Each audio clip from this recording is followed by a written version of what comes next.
Man, the sun's going down quick. Alright. This one's titled The Unseen. It's getting dark. Hey Steve. Love the channel. Keep up the great work. Much appreciated, man. You really do live a fantastic, beautiful place one day, eh? Keeping this as short as I can. I live in England on the south coast. It's a beautiful English countryside here, but nowhere vast as British Columbia. To the point. One autumn day a few years past, myself and my partner were walking in a small but ancient untouched wood/forest behind some stables where we looked after horses. As we were walking about 10 minutes into the wood, suddenly, very close behind us, we heard what sounded like a tree falling and crashing to the ground. Smash, crash, through the other trees, and then a loud thump as it hit the floor. Felt the ground shake too, very loud and literally 10 feet away. As we spun around, half expecting to see the bouncing tree hit the ground, to our shock, there was nothing there. Nothing. No fallen tree, not anything. Just forest floor, leaves, nothing else. As we stood looking at the ground and then each other in confusion, shock, then from behind us, again just feet away from us, we heard the sound of very heavy footfall, as though someone very big was running away from us. As I turned, half expecting to see someone playing a trick on us, nothing at all. No one, just empty forest. As we stood and looked, the running footfall ran off up a near tree line and disappeared. It was very heavy footfall. No leaves or anything moving, just the sound of something very big running away from us on 2 feet. To this day, we still have no idea what happened. I still find this shocking and extremely bizarre. Even more so as the wood we were in is only small. It's untouched, ancient woodland, but still very small by any comparison to the great forests you have. We feel something was watching us, and that's all I can say. Very, very strange. Keep up the awesome work, Steve, and thank you. Kind regards, Steve Danks, Sussex, England. Steve, thanks for that. Thanks for sending that in. Now listen, if you have, there's going to be somebody else out there, I'm certain of it, possibly from your neighborhood, that's lived that exact same experience, all right? I'll guarantee you there's other people in North America here that have. We've already heard from many of them. And so if you are one of those people from Sussex and you have seen something or heard something similar, email us in, all right? And keep that ball rolling. Steve, thanks for coming forward with that, all right? Somebody out there is appreciating that big time besides me.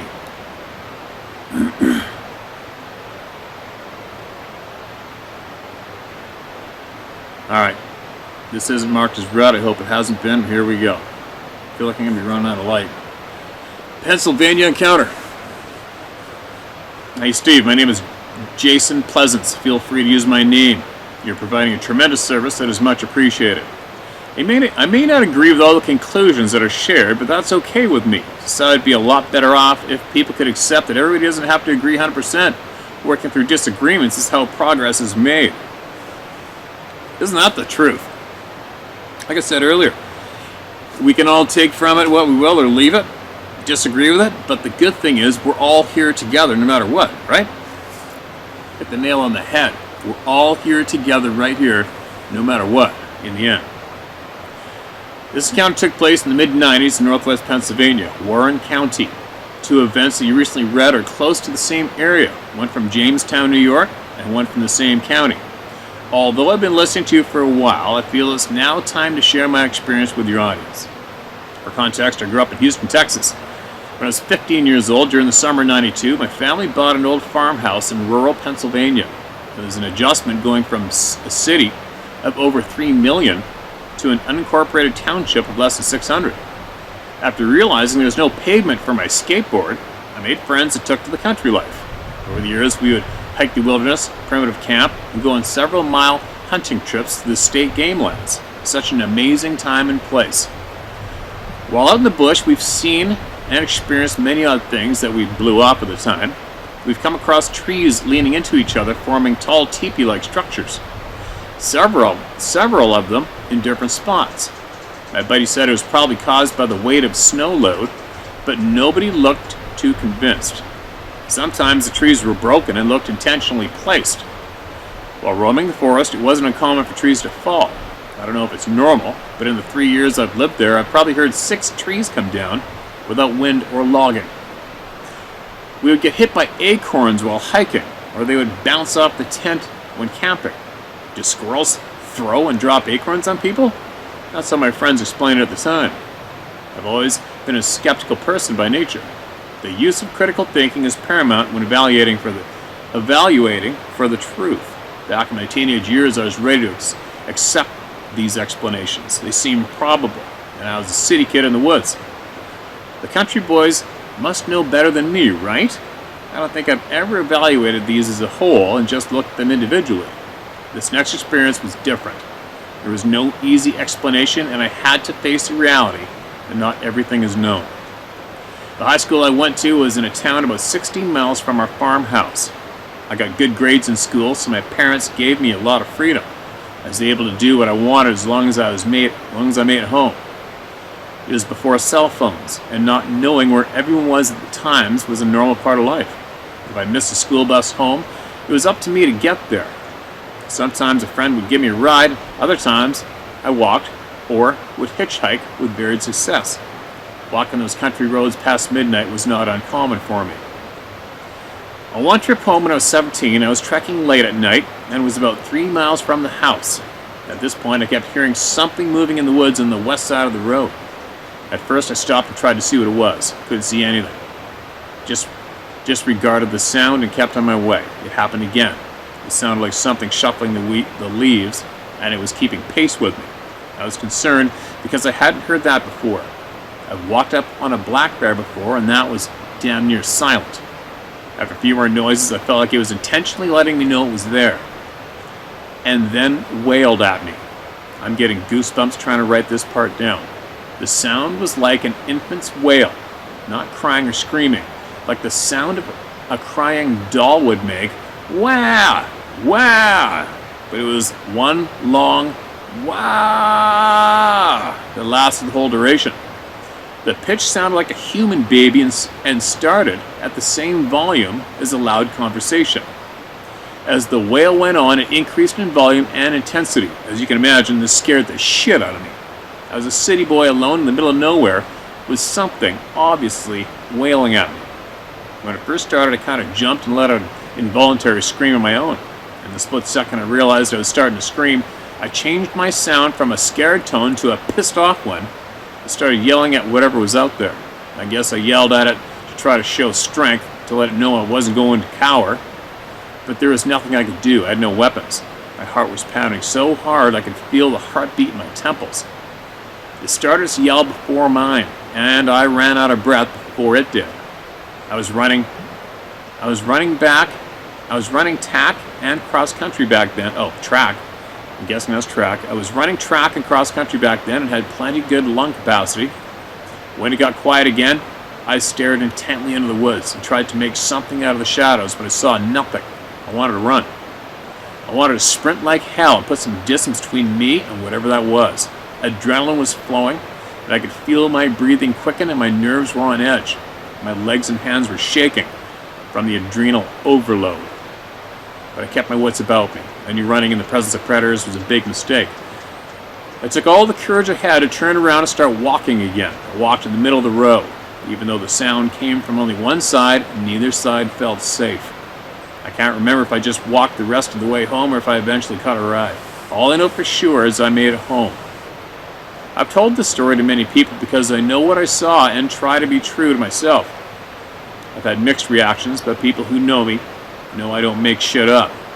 When I graduated from high school, I moved out of state because I was not a fan of the winters. My mom lived in the farmhouse for another 15 years before moving back to Texas. She has heard the whining baby in the woods by the old house too. I've scoured the internet looking for that sound from a known animal and haven't found anything close to it.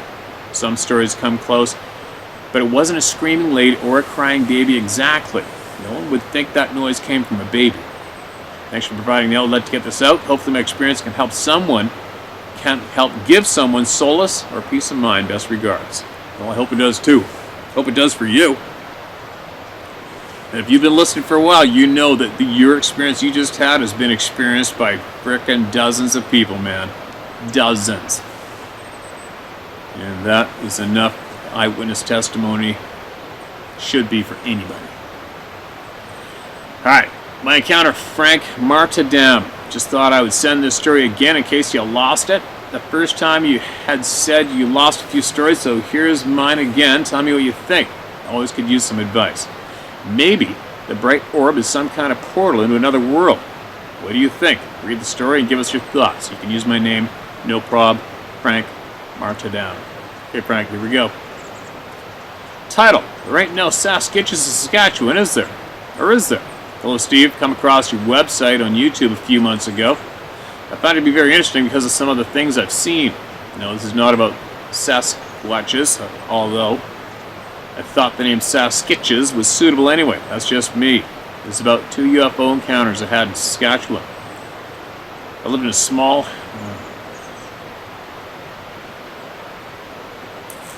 Alright, I'll do it.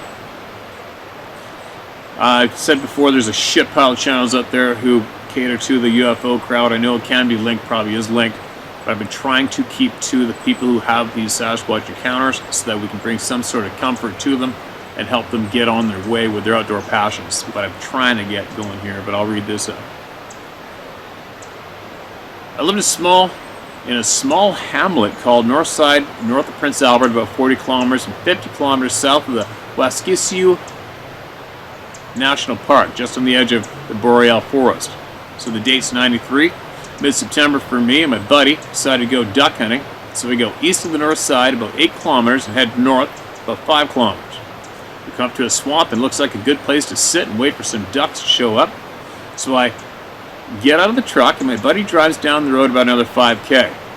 So I head into the tall weeds that are growing around the swamp. I find a good spot to sit and wait for some ducks to fly in. So after about 10 minutes, a flock of ducks are flying towards me. I'm looking at the ducks. They're about 600 feet away from me. Then out of nowhere, a bright light appears in the sky just behind the ducks. And then this orb of light shoots a beam of light at the ducks and appears to have captured a duck. And then this orb of light shoots straight up into the sky and disappeared just as fast as it appeared. And it had scared the ducks away because now they're flying in a different direction and I don't even get a shot up at these ducks because now they're gone and I'm thinking, what the hell did I just see? So I guess the aliens had some duck for supper that night. After 15 minutes, my buddy shows up and asked him, did you see that bright light in the sky? He said, no. I said, okay, let's get out of here. Also that year, there was a lot of crop circles, and a lot of people had also seen the lights in the sky. Okay, now moving on to my second UFO encounter. Yes, you can use my name, Frank Martindale. Okay, Steve, here we go. My second encounter, the year's 94, mid-September. Yes, about 1 year after my first encounter. So this time I'm north of Lac La Ronge, about 6 to 8 hours north at a place called Wathaman River. I was a bridge builder back then, so we went to a lot of remote places. So after work, we would go fishing after supper. Our camp was about 10 kilometers from the job site on this particular day. No one wanted to go fishing with me, so I jumped in the truck and headed for Wathaman River. So I'm standing on the riverbank. After about 15 minutes, I turn around, and to my amazement, there is this bright white glowing sphere hovering above the trees about 800 feet away and about 200 feet above the trees. This sphere is approximately 50 feet in diameter, and it's just hovering there. So after like 2 minutes, 3 bears come walk out of the bush, 2 cub bears, and a mother bear. So I think to myself, this is getting pretty weird, man. So I grab all my fishing gear, head back to the truck. I get to the truck, and now I'm thinking, who's going to believe me of what I just saw? So I'm looking for a camera in the truck with no luck, of course, and this sphere is still just hovering there. Well, needless to say, I didn't want to become a missing person, and all they find in me is my fishing gear on the riverbank, so I jumped in the truck and headed back to the camp, wishing I had a camera in the truck to take a picture to prove this thing was hovering in the air. I wonder, is it big, flying around in them spaceships? Is it Bigfoot flying around in spaceships? I also wonder what they want of me. And that's all I have, Steve. You can use my name, Frank Martodam. Okay, Frank, thanks, man. There's no question about it. There's somebody in the audience that has seen the same thing you have, without a doubt. The UFO thing is way more common than the typical theme that we have going on today on this channel. Way more popular. I've seen them. I said it before, a buddy of mine and I were way up northern British Columbia, top of a mountain, broad daylight, blue bomber sky, and here's this pewter-colored round ball just sitting there in the sky, and I had nothing to gauge the size of it. It looked like it was a long ways away, but not close enough to really make out any other detail, just the fact that it was pewter color around. And then all we could really do is look at each other and say, well, I guess we saw a UFO, right? What are you going to do now? And then, of course, we made jokes about it coming over and saying hi, which it didn't, thank God. Anyway, thanks for sending it in. And please, you guys, don't start flooding the inbox with UFO stories, all right? I'm trying to keep the theme of what we got going on right now. It's too much as it is, okay? And I have to help my fellow outdoorsmen and women get back out there.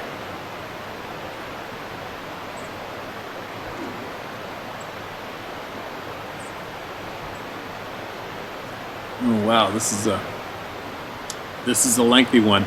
I'm going for it, and then that's probably going to be it for now. So we got things to do at home yet. 2 sightings of Bigfoot in 36 years in Missouri. Dear sir, you may use my first name and last name, first initial. Would prefer you not say my full name. Thank you, and I apologize for the length, but over the time span of 36 years, a lot is. I have to get it off my chest.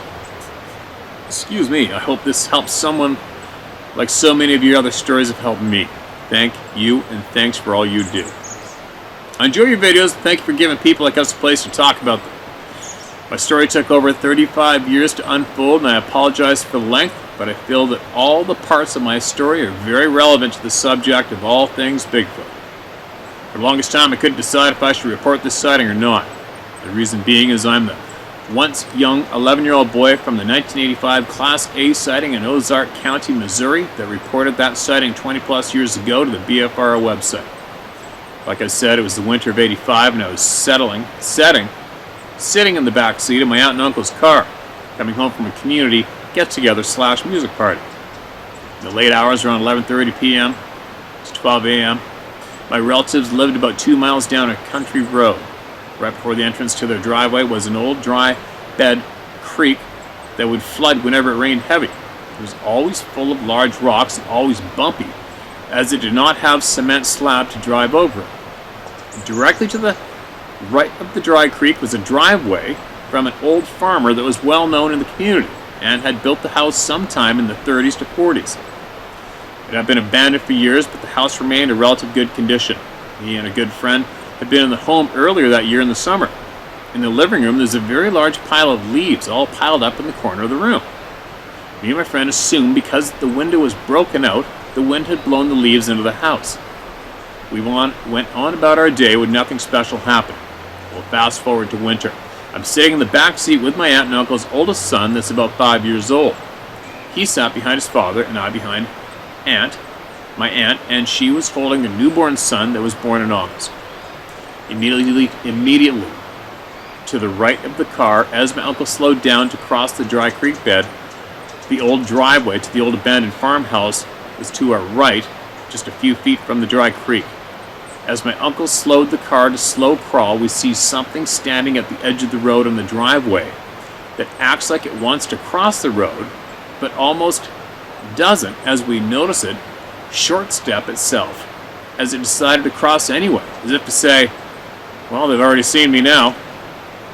It was approximately 8 feet tall, bright red hair, very long arms that looked almost longer than its legs. No hair on the face or on the hands. About 450 to 500 plus pounds. It looked like a very tall basketball player, lanky but stout and fit. As it passed in front of the car, it turned its head as if to nod to us, saying, "Yes, I see you, and you see me. let me cross the road and I'll go on my way, and we leave each other alone. My uncle turned the car's headlights slightly to the left, and we could see it staying to the right of the creek bed. My uncle's yard had been eroded from the flooding, and the yard was probably 6 feet from the creek bed, with a barbed wire fence serving as a boundary. If I were to have tried to climb up into the yard that way, I'd have to have had at least a couple of feet to get a foothold to pull myself up. I know because I tried to climb into that yard that way before. Anyway, we see this Bigfoot in one fail, swoop, jump onto the yard, up and over the fence. In one fail, F-A-I-L, swoop, jump onto the yard and over the fence. It wasn't running, but it wasn't taking a slow stroll either. It walked through the yard, past their house, up the hill in the yard, and went straight to the gate that led out into the pasture, and from what we could see, jumped the gate in one motion and was gone. I was scared to death, to say the least. The only other time I grew concerned was when I was in the woods at my home with my parents. I built some teepees and a log cabin to hang out in, as the woods was my playground growing up. One day while I was clearing some brush, I could hear something walking as I was walking. When I stopped, it stopped. I did this action about 3 times, but on the 4th time when I stopped, it kept walking. What caused me to worry was I could hear it getting closer and closer, but I could see nothing. I cleared brush out in those woods from all the trees at height as 6 to 7 foot and cut all the underbrush, rose bushes, etc. So visibility should not have been an issue. And where my little hideouts were built was along an old wood cutting road, which I'd cut clear as well. However, I could never see what was walking closer and faster to me and my cousin. Funny thing is this was the cousin that sat in the back seat with me during my first Bigfoot encounter. I told him to run, and I would stay to fend off whatever was almost upon us. After I saw my younger cousin getting close to the yard, I held my hatchet and began to run for my life. I quickly caught up to my cousin, and without missing a beat, I scooped him up, carrying him the rest of the way. I yelled into the woods, went safely in my yard as if to say to whoever was in the woods trying to scare me and my little cousin that I was not scared. I was going through puberty at this point, so I was full of piss and vinegar, like most country boys of that age. My cousin was my junior by 6.5 years, and I was beginning to work out, hauling hay, mowing yards, and lifting weights, so I was almost certain, had the fight been fair, I could have defended myself and my cousin. I didn't really want to, but I didn't have to. Seeing one Bigfoot is rare, but to have seen 2, I would imagine it's unheard of. Since 1985, I've grown up, been married for 27 plus years, father of 3 sons, now a grandfather.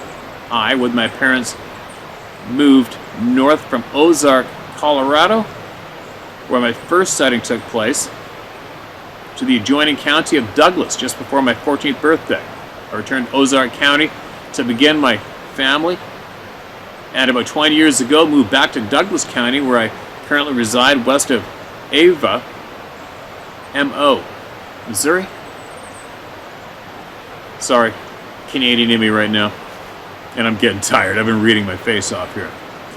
My wife and I purchased a nice sizable tract of land less than 8/10 of a mile near a small river, large creek with good fishing, so wildlife is abundant. One day, late spring / early summer 2015, my oldest son had just graduated from high school the year prior and was working a day job but still lived with his mother and I along with his 2 younger brothers. However, on this day, it was my son and I at home on that afternoon around 4 to 5 p.m. at the latest. My son unfortunately had become a smoker, and while he's an adult at 19 years of age, we didn't allow him to smoke in the house. I've always had a very close relationship to my sons, and I've always enjoyed long conversations about various things. As we were talking about what I do not remember, my son said he was going to smoke. I stood up and walked with him as he opened the front door, venting tobacco smoke. We were both positioned to see straight out across the yard toward a small, dry branch at the edge of my yard. A few years back, a female black bear with 2 cubs, less than a quarter mile from our house, had been seen in a tree in the parking lot of an old abandoned church with several big oak trees. We've been on the lookout for possible black bear sightings as they are still somewhat rare, but hadn't seen one, or at least that's what we initially thought. My son opened the door and we both saw almost instantaneously a black figure standing on two legs looking straight at the house. Just as we saw it, it saw us and squatted in a downward movement, still on two legs. My son said, "Dad, is that a bear?" When he said that, the black animal turned, still on two legs, and ran in a southwesterly direction from our house. I remember thinking it should go down on all fours, as I was thinking black bear as well, but it never did, as long as we could see it. My son, almost in shock, said, "Dad, was that what I think it was?" I said I thought black bear too at first, but when it ran away, it never went to four legs. I pointed out that it stayed upright and ran away on two legs. My son said that he noticed it never went to all fours as well, and stated rhetorically, "Bears don't run on two legs, do they?" I told him no, they don't. He then looks at me with bewilderment, and I could see he was coming to the same conclusion as was I. We had just seen a black-haired Bigfoot. It looked approximately 6 feet tall and maybe 400 plus pounds. We talked amongst ourselves for a bit on what we'd just seen and how we couldn't believe what had just happened. I told my wife what her son and I had seen that day. The next day I decided to walk out to where it was, standing, to look for tracks or sign. Stepping down into a little dry branch, I could see a smeared footprint in the very damp, almost wet soil, then turned where it appeared to be seeing it. Then turned where it had appeared to be seeing it, had a clear view of our home based upon where it had stood when I saw it. There was a perfect little rectangular space in which you could view my home unobstructed. I saw a green branch that had been pinched cleanly off from an overhanging branch and laid it perfectly on the branch below.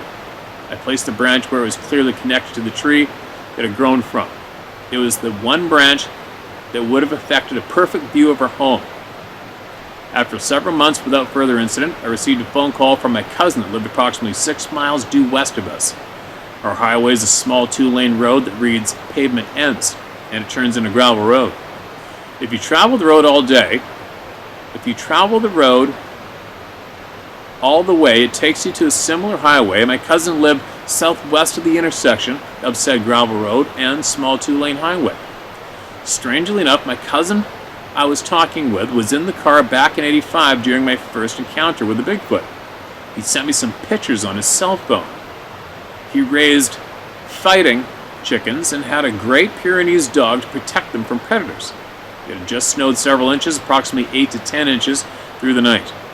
My cousin went outside to feed and water his chickens, but as he walked closer to where his roosters were staked to the ground, he saw a leg attached to the lead rope but no rooster. As he looked further, some had been ripped out of the ground, which were staked with concrete, but pulled freely and thrown out into the pasture that was around his yard. He was very puzzled, to say the least. He then went to the chicken coop to feed and water his hens. Upon entering the coop, he looked upon the macabre scene. All his hens had been savagely killed. None of them had been eaten, only killed, torn to pieces, some ripped in half, but all were dead. As he left the coop, he called for his dog, but to no avail. He then looked for his dog, a Great Pyrenees, and found her dead. He went back inside, called the Missouri Department of Conservation. Before the agent arrived, he went back outside, and there he saw prints as if someone was walking barefoot in the snow across his yard by the dead chickens, only to cross the fence, and then said the tracks just disappeared. Upon the conservation agent's arrival, they began to discuss what could have killed his flock of birds. The agent said it appeared as if this dog had been grabbed by her tail or back legs and swung back and forth on the ground like a rag doll, completely breaking and smashing almost every bone in the dog's body. The agent placed trail cameras in an attempt to catch what possibly was responsible for the death of my cousin's entire flock of chickens and his dog. After 2 weeks, the cameras failed to capture anything that could have possibly done the deed. He told my cousin that the only thing he could think of that made said tracks was a large primate or a person with extremely large feet, but couldn't reconcile why someone would do it barefoot. He also said there was another explanation, but he couldn't say that was what it was, as it has not been proven to exist by science. Bigfoot. What I find to be most curious is when I had my first sighting back in '85, I was with my aunt, uncle, and their oldest son that was sitting in the back with me. My aunt was in the front holding the newborn 3 to 4 months old son. The baby is the cousin referred to in my account of said events, now a grown man. Fast forward 2015-16, then approximately 2 months later, upon returning home, approximately 9:30-10 p.m., my wife and I turned off the vehicle and exited the truck. Almost instantly, after shutting the doors, we heard a loud call coming from the woods, from something I've never heard in the Missouri woods before. My wife asked me immediately, what was that? I simply told her, did you hear that? You know what it was. She ran into the house. A couple of months passed, and before going to bed, my wife went outside to check on the chickens and make sure they were all in the coop. When she turned the doorknob and opened the door, she witnessed the same macabre scene my cousin had experienced months earlier. She came back into the house and said, "Dear, I don't know how to say this, but all the chickens are dead." Of course, my response was, "What?" I immediately put on my shoes, grabbed a flashlight, my sidearm, and went outside to investigate for myself. I turned the knob to the door on the coop, opening the door, and all my chickens were indeed dead. Ripped to pieces, ripped in half, a horrible death for all my birds. However, not one bird had been eaten, just as the event at my cousin's home. Any typical known predator here in Missouri would have at least eaten some or a great portion of the dead birds. I then asked if the door had been closed properly. My wife said yes. I had to turn the knob to open the door. I did an inspection of the coop and running area for holes in the wire, or if the holes dug underneath by a predator to gain entry into the coop. I found nothing. Two things struck me about the incident. One was whatever killed my chickens could open the door by default had to have opposable thumbs, so that ruled out our natural predators in my mind. Number two, second, was where I had put the recently purchased pre-assembled chicken coop. I had the delivery man place it at the edge of my yard, exactly where I and my eldest son had seen what I believed to be a juvenile 6-foot-tall, solid black Bigfoot looking directly at my house. Then lastly, about 1 month later, we let our female English bulldog outside use the restroom. I heard her growling and barking at something which was uncommon for her. She was a very gentle-natured dog, and when she barked at something outside, it usually meant there was indeed something outside in the yard. However, all at once she fell silent. My wife went to the door to let her back in. She didn't come back to the porch despite repeated calls for her. Still no dog. Then my wife saw her through the ambient light from the lights on said porch in the driveway. She wasn't moving. Put on my shoes, grabbed my flashlight, sidearm, went to investigate. My 2-year-old healthy English bulldog lay dead in the driveway. As I was preparing to bury her, I looked at her, could see a massive swollen area on the left side of her head, upon where it looked as if she had received a blow so hard in the head, it killed her almost instantly. Where the suspected blow had taken place, it had swollen and began to turn dark shades of purple. From feeling my dog's face, it was pliable, feeling as if her bones on that side of her skull had been broken. She had no other marks in the rest of her body. I've had chickens since, and until recently, no mass killings by predators until just a week ago. As for dogs that I allow to spend any significant time outside, it's not without supervision. 2 sightings of a Bigfoot within 35 years span, according to Bigfoot research and what I've seen on television, podcasts, YouTube, and read in countless eyewitness accounts, etc. It's extremely rare to see a Bigfoot, let alone 2 distinctly different individuals. Is it not? I'd rather have won the lottery twice if I had to pick a rare event to participate in. I've had no further incidents since. Just reading your comments below and watching your videos over the last couple months, I now realize why me and my cousin playing paintball during my high school years would come to haunt me to this very day. We'd put on our safety gear and I'd hit my head on the ductwork in the basement, making the top of my head very sore, and I chose not to wear a hat. My cousin, however, did wear a hat that day as we were walking into the woods to start our game of Capture the Fort. After the game was over, having never actually been together during the match, I saw him wearing the ball cap and aiming at it while he was on his designated territory. Then he makes a break for the fort. He then sees me with the hat on, and he's using it to take aim at me. We meet up and walk the last 50-60 yards out of the woods together, and we stop before leaving the woods. At the pasture edge, we stop together for a drink of water and to rest a moment, as it was summertime and hot, and while I wore protective face gear, I did not wear a hat. However, I take my hat off to wipe the sweat from my forehead, and I look at my forearm to see how hot I truly was. I see my right hand holding the hat. I turn to my cousin. "Dude, what am I doing with your hat?" He looks at me and says, "That's your hat, man." He reaches for his head as if to find his hat. "Wait, I didn't wear a hat today." I told him he'd wore it out there, and I saw him on the other side of the creek wearing it, and it gave his location away. I started shooting paintballs at him because I could see the hat. "Oh yeah, you're right. I was wearing that hat. How'd you get it?" I reminded him about hitting my head on the ductwork in the basement. I wasn't wearing a hat today. He's like, "Man, when I was in the fort, I saw you wearing the hat. The gold on it gave your position away." It's then I remembered he wasn't wearing the hat when he was in the fort/deer hut. We both asked each other, how do we come together without remembering it and switch the hat? My cousin was asking himself, why don't I remember wearing it out here? I didn't know how I'd gotten it since we'd never crossed our prospective paintball boundaries during the match. He came up with the conclusion that we may have had collective amnesia or something, and that's why we didn't remember the switching it. He actually was talking about special forces as he was considering joining the army within the next year and a half after high school. And his talking about guys that get such intense training they could have been in the trees and switched the hat between us. But that theory didn't take long to be shoved aside, as why would highly trained military personnel be in our woods switching our hat back and forth for fun?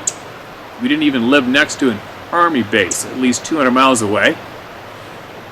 As we pondered how the hat switched heads, we also discovered, due to the fact we would only take so long to play a match, then we were going to town that evening to cruise for the ladies, lol. But we'd lost, at best guess, about 15 to 20 minutes. So then we thought we had experienced collective amnesia and lost time during the collective event and switched the hat between us. Does any of that story sound logical? No. I've never been able to understand why the hat was clearly visible to each of us at different points within the paintball match, and how we'd lost 15 to 20 minutes of time without any memory of what happened in that time.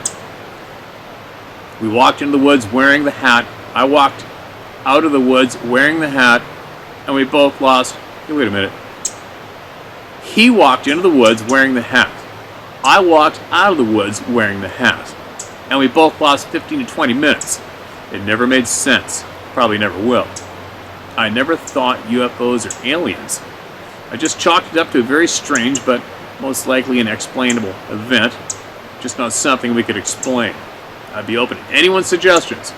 This particular cousin never had a Bigfoot sighting. I had at that point, but it would be many, many more years before my next sighting. Anyone with thoughts? Your advice or suggestions would be greatly appreciated. Thanks. Alright, you're right, that was a long read. I hope I read it smooth. It's getting dark. And I have zero experience with people losing time. I don't know anything about it. I haven't experienced it myself yet, but I know somebody who might know something about it, and that's Dave Politis. So, I not even know again what he'd have to say about himself, except there is so many people They've reported losing time. And one of the greatest stories that stands out in my mind instantly comes to memory is Edgar's story. That story really jerked me. And he lost a lot of time there, and he had shoes on his different feet, missing underwear, missing socks, or whatever. And his cell phone was one hell of a point in that story that he shared. When he said it was just like leaving your home national airspace and re-entering, although he had literally dozens of countries' texts on his phone welcoming him to their country. What the F, right? Hear that? There's two noises back there.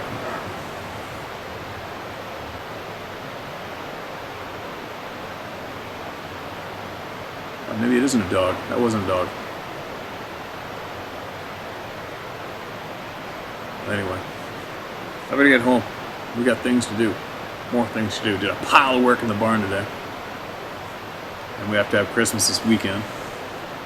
First one anyway with the kids. Anyway, thanks for sending that in, man. That's a pile of experiences. What a great memory you have. I'll guarantee you coming forward with your courage gives other people courage too, right? That's the whole point of the game. And I'm going to leave on this note. Everybody, let's bring the handshake back, you guys, all right? It's time to start shaking hands again. And showing your neighbor you're not scared of them. There's something, there's power, there's energy and power that travels through the handshake, all right? Let's get it back. Start shaking hands and get rid of that humiliating fist bump elbow tap. Ugh. Bring back the handshake, you guys, all right? It's time to not be scared anymore.